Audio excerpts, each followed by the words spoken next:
Bonjour à tous, c'est Fred, j'espère que vous allez bien, je suis ravi de vous retrouver une fois de plus pour une nouvelle vidéo. Lors des vidéos tuto qu'on a fait ensemble, vous avez été quand même plusieurs à me demander si j'allais enfin faire un jour une carrière sur la chaîne.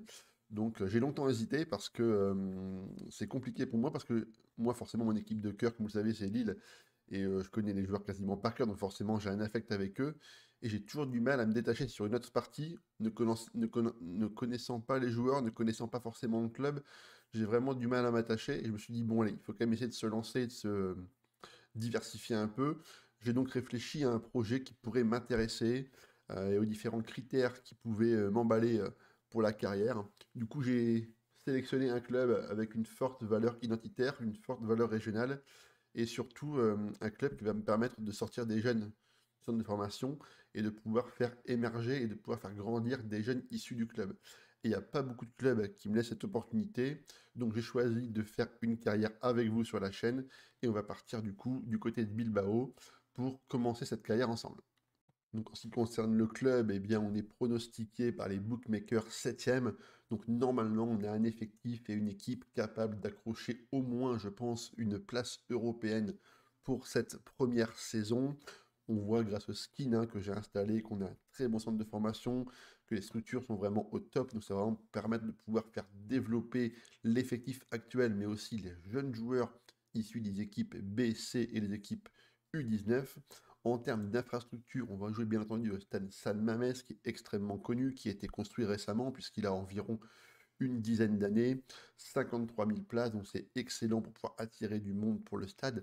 Mais surtout, ce qui est hyper intéressant, c'est que dans l'historique des compétitions, le club n'a plus gagné le championnat depuis 40 ans, donc depuis 1984. Donc les générations de maintenant n'ont jamais connu et n'ont jamais goûté à la saveur d'un titre dans le championnat espagnol. Et on va essayer, on va travailler ensemble pour pouvoir redorer un peu le blason de ce club historique du Pays Basque.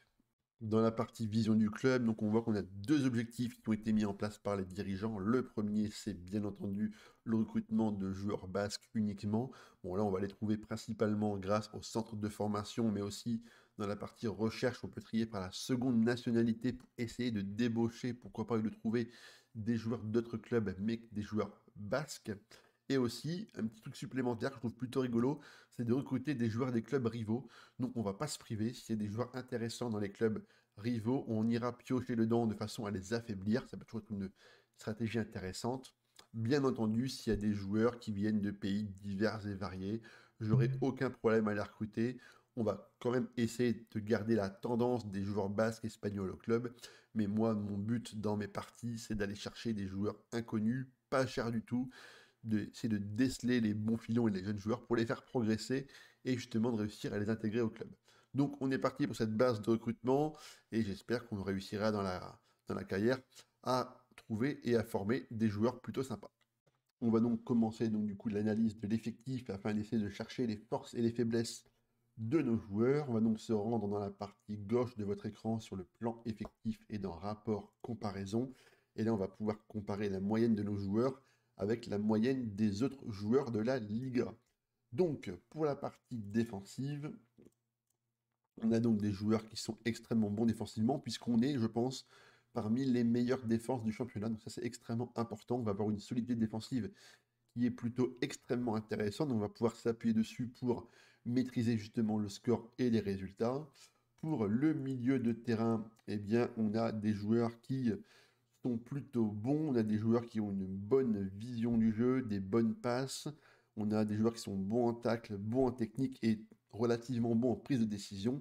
Mais le plus important, c'est que dans la partie collective, donc on a un fort esprit d'équipe, un fort esprit de groupe, donc des joueurs extrêmement solidaires et on va justement s'appuyer sur ça pour bâtir une tactique extrêmement intéressante. Pour la partie attaque, du coup, on a des joueurs qui sont très bons dans la finition, là, certainement les meilleurs, hein, puisque on est une moyenne de 14,75 et les meilleurs, c'est Barcelone qui ont 15,50, donc c'est matérialisé par le trait vert sur votre écran. Donc on est loin d'être ridicule. En termes de tir, on est plutôt bien positionné. La tête, on est plutôt pas mal aussi. C'est Giron qui a la meilleure moyenne de tête pour les buteurs. Et le reste, on est au niveau de la moyenne à peu près, hein. C'est pas catastrophique, c'est pas excellent, mais on a des buteurs qui seront, je pense, plutôt intéressants et qui devraient pouvoir performer pour ce qu'on va mettre en place. Donc ça, c'est notre effectif. Donc j'ai fait un tableau avec les notes défensives, les notes de création, passe au milieu de terrain et les notes de finition sur la droite de votre écran, avec le niveau potentiel et également les points, entre guillemets, les points forts du joueur.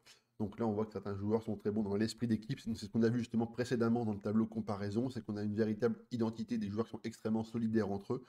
Ça, c'est vraiment pour la partie collective, c'est hyper intéressant. Pour la partie des défenseurs centraux, du coup, dans l'axe, on a deux joueurs et deux profils qui se dégagent clairement. C'est Yeray et Danny Vivian. Donc deux joueurs qui ne sont pas forcément très grands, hein. Ils font 1m83 et 1m82. Donc c'est pas forcément des joueurs dans le domaine aérien qui sont forcément performants.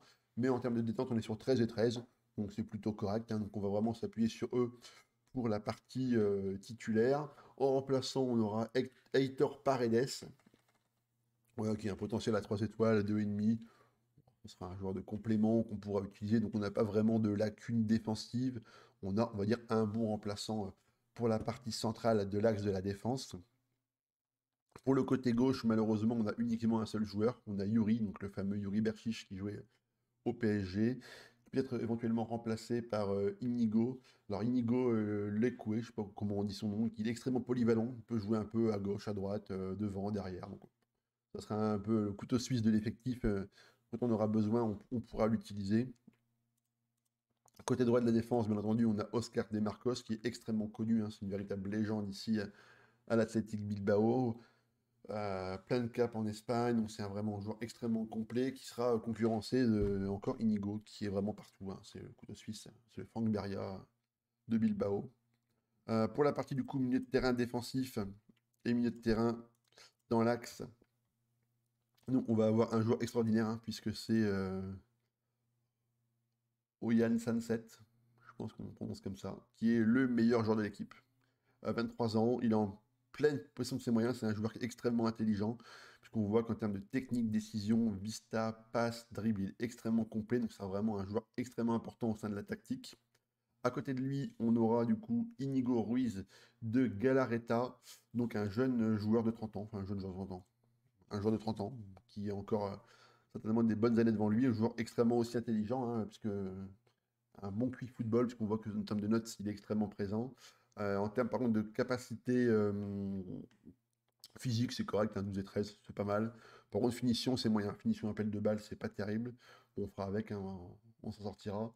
Et en termes de milieu défensif, le meilleur joueur, c'est Miguel Vesga, donc qui est extrêmement grand par contre. Très grand, 1,91, très bonne descente verticale, donc un super joueur à positionner devant la défense. Donc c'est ce qu'on a décidé de mettre en place. Et du coup, après, en termes de défense, en termes de remplaçants, c'est pas la folie, hein, c'est même plutôt faible. C'est 2 étoiles et demie avec des joueurs qui sont extrêmement vieillissants, hein, 33, 34, 37 ans. Donc, et puis les jeunes ne sont pas forcément très bons derrière. Donc attention du terrain, on risque d'avoir des difficultés. Donc il faudra se méfier.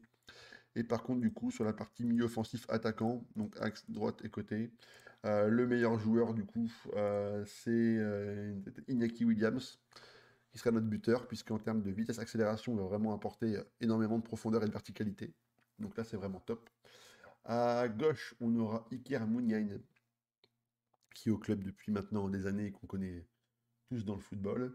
Et du coup, à droite, alors il est blessé, donc j'ai pas mis pour l'instant titulaire, mais c'est Nico Williams, c'est le frère d'Iñaki. Très belle carte aussi, on va faire le point après sur l'effectif, vous allez voir, c'est vraiment un trio devant qui sera extrêmement intéressant. Alors voilà, hein, la tactique avec laquelle on va commencer la Kaya, donc un 4-3-3, et on va maintenant détailler, on va voir plus en détail les joueurs qui vont composer cette tactique. Donc dans les buts, on a Unai Simon, hein, qui est gardien espagnol, 35 sélections, 26 ans, donc un gardien qui est dans la fleur de l'âge, qui va encore certainement progresser un peu. On voit qu'il est très très bon dans les réflexes, prise de balle, relance à la main, donc un très très bon gardien. En plus, il adore les gros matchs, donc ça c'est vraiment hyper cool d'avoir des mecs qui vont répondre présents dans les gros combats. Donc très très bon gardien et très très bon niveau, hein, pour notre équipe. À droite, on a Oscar De Marcos, donc pareil, hein, joueur 34 ans qui commence déjà physiquement à baisser, hein. On le voit que physiquement, ça devient un peu faible, malheureusement, en termes d'accélération, vitesse, il va avoir tendance un peu à chuter. Il n'est pas très bon de la tête, l'équilibre et l'agilité sont extrêmement moyens. Après, pour le reste de sa fiche, pour un mec de 34 ans, c'est plutôt homogène, il n'a pas de véritable gros points faibles, en tout cas dans les notes défensives et dans la partie offensive pour centrer dans les passes, c'est plutôt extrêmement sympa. Donc, ça sera un très très bon joueur pour au moins finir la saison. À ses côtés, on va y avoir Yeray, du coup, un joueur de 28 ans. Physiquement, voilà, il a 12 ou 13, donc c'est ni très mauvais ni excellent. Physiquement, il tient la baraque, mais sans plus. Par contre, dans les notes défensives, là, c'est quand même plus intéressant. Marquage 15, jeu de tête 14, joueur extrêmement courageux, bon dans l'anticipation, assez bon agressif, plutôt pas mal en placement. Donc, voilà, un défenseur central qui est titulaire chez nous. Et là, on peut pas vraiment faire mieux. À ses côtés, nous aurons Vivian. Vivian, 24 ans, qui apparemment a déjà atteint son potentiel maximum. Par contre, très bonne personnalité il est perfectionniste. Joueur plutôt rapide, 14 et 15 accélération vitesse. Donc physiquement, il va pouvoir avoir un niveau de course relativement intéressant. Très bon également, lui aussi, hein, dans le jeu de tête, détente verticale, très bon dans le courage, le placement, sang-froid. Donc un joueur extrêmement intéressant. Sur le flanc gauche, on va avoir Yuri, donc l'ancien du PSG, hein, qui a fait une saison au PSG, qui avait été pourtant très bon à Paris. Moi, j'avais plutôt bien aimé. Donc Yuri, 33 ans, donc lui aussi, hein, il va commencer à baisser physiquement. L'avantage qu'il a, c'est qu'il a des très bonnes notes en QPN, donc qualité physique naturelle, il a 17. Donc forcément, son physique va baisser moins que d'autres joueurs. Voilà, apparemment, la tendance est quand même plutôt à la baisse, hein, puisqu'en termes d'agilité, d'équilibre, ça commence un peu à baisser. L'endurance aussi, ça c'est plus embêtant par contre, vu qu'il a un rôle plutôt offensif sur le terrain. Par contre, les notes techniques, les notes mentales sont plutôt OK, puis c'est un joueur qui est, ouais, grosso modo, une moyenne de 12,5, 13 à mon avis, je pense un peu plus, donc très bon latéral gauche. Son contrat se finit aussi en 2024, donc il faudrait relativement être attentif à savoir si on veut le prolonger de 2 saisons supplémentaires, ça on verra bien. Devant la défense, on va avoir du coup Mikel Vesga, donc 30 ans. Lui aussi adore les gros matchs. Ça, c'est hyper intéressant. Pareil, très bonne entente, très bon joueur collectif, 16 en esprit d'équipe, ça c'est vraiment top. Très très gros volume de jeu, c'est hyper intéressant pour un récupérateur qui va avoir tendance à bouger énormément devant la défense, donc ça c'est très bien. Donc endurance 14, volume de jeu 18, jeu collectif 16. Donc voilà, ça c'est un joueur d'équipe qui va nous permettre d'apporter, comment vous expliquer ça, d'apporter du liant justement à la fois dans les phases défensives et les phases offensives. Donc excellent joueur pour nous. Devant, on va retrouver Ruiz, on va l'appeler Ruiz, ça sera beaucoup plus simple. 30 ans, potentiel max atteint, du coup un niveau potentiel 3 étoiles, il ne pourra pas se développer plus haut malheureusement. Un joueur physiquement qui est plutôt moyen, petit gabarit, 1m74, 66 kg, très très mauvais de la tête, un temps de vertical, jeu de tête, c'est vraiment catastrophique, donc lui dans le jeu de tête, il ne faudra pas compter sur lui. Physiquement, c'est un mini-pouce, hein, puissance 11, donc ça sera un peu compliqué dans les duels. Par contre, au niveau football, mental, technique, contrôle de balle 16, technique 16, jeu collectif 16. Donc voilà, un joueur qui va travailler, qui a une bonne patte droite de footballeur, donc extrêmement intéressant. À ses côtés, du coup, le meilleur joueur du club.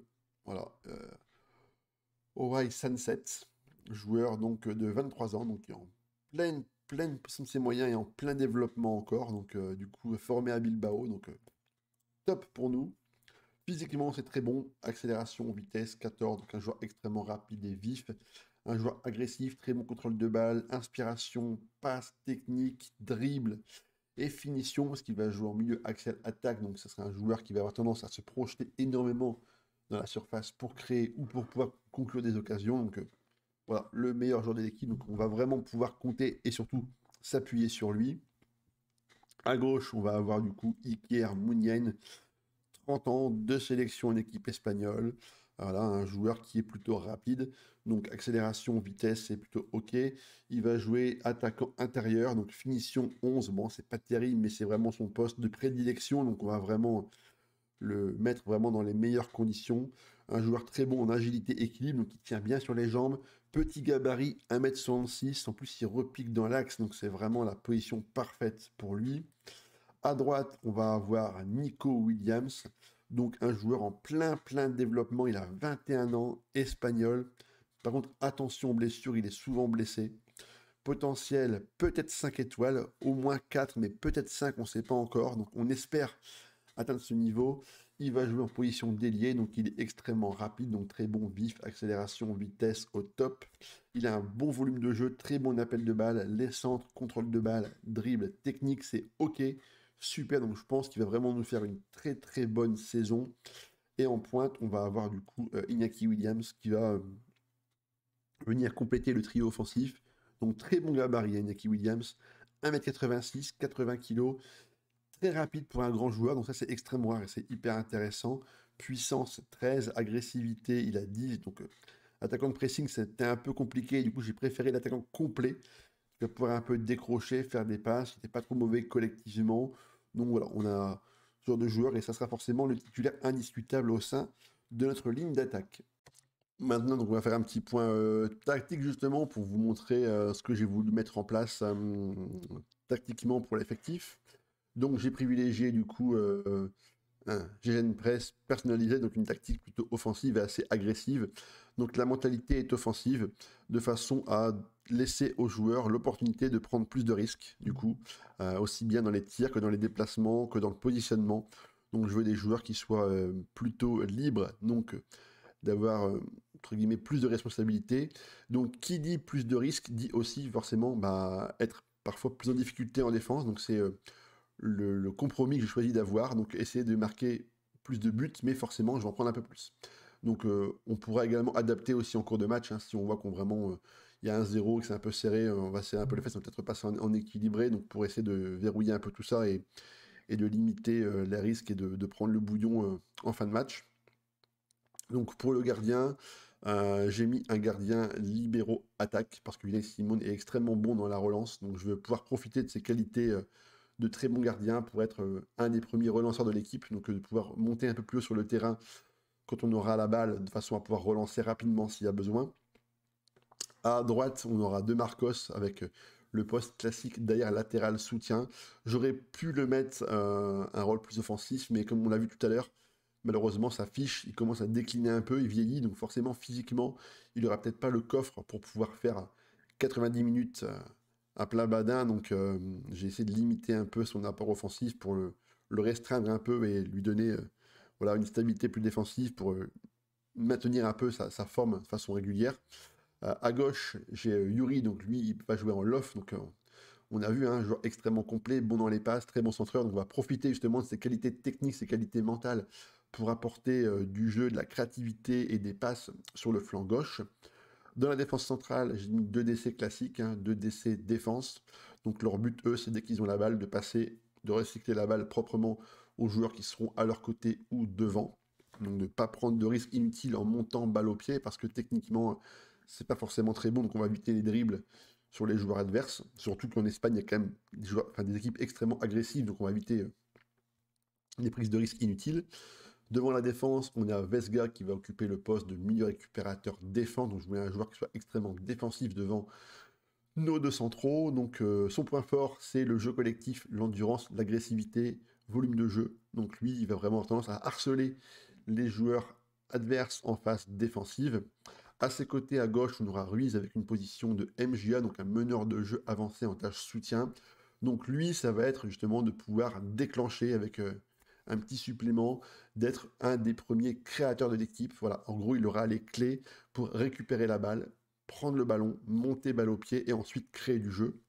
À ses côtés, le petit génie de l'équipe, donc le petit génie basque, Sunset, le meilleur joueur de l'effectif. Donc milieu axial attaque, c'est un rôle qu'on voit peu mais qui est extrêmement efficace sur FM. Donc un joueur qui va avoir tendance à se projeter énormément dans la surface, soit pour passer, soit pour créer du jeu. À ses côtés, on va retrouver du coup Nico Williams, donc jeune joueur très prometteur. Ailier soutien, donc on l'a vu, joueur vif, rapide, capable de provoquer, de dépasser le défenseur adverse, donc très bon dans les centres. Donc on va s'appuyer sur lui pour pouvoir amener du jeu et de la créativité sur le côté droit. À gauche, Iker Muniain, donc forcément il vieillit un peu, mais ses qualités d'agilité, d'équilibre, de vitesse font de lui un joueur difficilement contrôlable par l'équipe adverse. Donc je compte sur lui pour amener justement la créativité du mouvement et amener du désordre au sein de l'équipe et de la défense adverse. Et devant, j'ai mis un attaquant complet attaque. Donc l'attaquant complet, c'est un rôle un peu entre le pivot et l'attaquant avancé. Donc j'ai fait une vidéo dessus, donc si vous ne maîtrisez pas forcément le rôle, allez-y. Vous allez voir, c'est extrêmement intéressant. Voilà, donc je pense qu'on part sur ça pour commencer, et ça devrait être hyper intéressant de pouvoir s'appuyer sur ce genre de tactique. En termes de consignes donc collectives, donc sans le ballon, je demande aux joueurs d'être extrêmement agressifs, d'accord, donc de jouer un bloc plus haut à la fois sur la ligne défensive, mais aussi sur la partie haute du terrain. Donc dès qu'on perd la balle, je veux qu'on soit capable de pouvoir déclencher le pressing et de récupérer la balle le plus rapidement possible. Donc les consignes sont de déclencher le pressing beaucoup plus souvent, d'harceler le gardien pour empêcher les relances courtes et forcer les longs ballons, et s'engagez-vous plus. Alors s'engagez-vous plus, ça ne veut pas dire de tacler, de mettre des coups d'épaule dans tous les sens, c'est pas ça du tout, c'est simplement d'avoir plus d'agressivité, d'être présent sur l'homme lors des phases de duel. Pour la partie en transition, extrêmement classique, donc on joue un gegenpress, donc effectuer un contre-pressing, donc dès qu'on perd la balle, on demande au joueur de faire l'effort pour venir le récupérer, pour ne pas laisser ses coéquipiers en difficulté, et dès qu'on a la balle, on se projette très vite vers l'avant pour pouvoir amener tout de suite du danger dans la défense adverse. Pour les relances du gardien, j'ai privilégié les relances courtes, aussi bien sur les latéraux que sur les centraux, parce que c'est un style qui va me permettre d'apporter un peu plus de possession au ballon. Ça, c'est un truc que je recherche vraiment toujours dans mes tactiques. Et en termes de jeu avec le ballon, donc j'ai demandé à passer la balle dans les espaces. Donc dès qu'on aura des joueurs qui seront lancés, eh bien on va leur mettre la balle en profondeur pour qu'ils puissent provoquer, dribbler et amener du danger. Également la consigne prenez la défense de vitesse, donc pour les joueurs offensifs, provoquer, dribbler, amener de l'accélération et provoquer le chaos au sein de la défense adverse. Donc des passes plutôt courtes également pour amener un peu plus de possession, éviter les ballons trop directs et des pertes de balles un peu inutiles, et un rythme extrêmement élevé justement pour amener du dynamisme au sein de la tactique. Alors du coup, pour finir, pas de mercato, parce que j'ai désactivé la période de mercato hivernal. Je voulais pas être emmerdé par des mecs qui allaient me chier dans les bottes pour me dire ah, je veux partir, machin et tout, dans les gros clubs. Non, j'ai tout désactivé, comme ça, pas d'offre. Les mecs, ils restent au club, ils bougent pas pour le début de saison, pour commencer vraiment la saison comme Bilbao l'a commencé. Je trouve que c'est plus réaliste. J'en ai profité pour refaire mon staff, donc tout mon staff de préparateur, mon staff de recrutement, mon staff médical et mon staff U19 en Espagne, si mes souvenirs sont bons. Donc j'ai tout modifié, donc j'ai mis dehors les mecs qui étaient nuls, et à la place j'ai pris des meilleurs staff, simplement. La vidéo s'arrête là pour ce premier épisode ensemble. On se retrouvera pour un épisode 2, donc on fera la partie match amicaux et la partie match championnat jusque début octobre. Voilà, on fera un premier point. Donc j'espère que la vidéo vous a plu, que le projet va vous intéresser, donc surtout n'hésitez pas comme d'hab, on partage, on commente, on like, vous connaissez le charabia habituel maintenant. N'hésitez pas à me faire vos retours, ça me fait toujours chaud au cœur de voir vos commentaires et de pouvoir y répondre. Donc n'hésitez pas, à toutes et à tous, passez une excellente journée, une excellente soirée. Allez, à ciao les gars.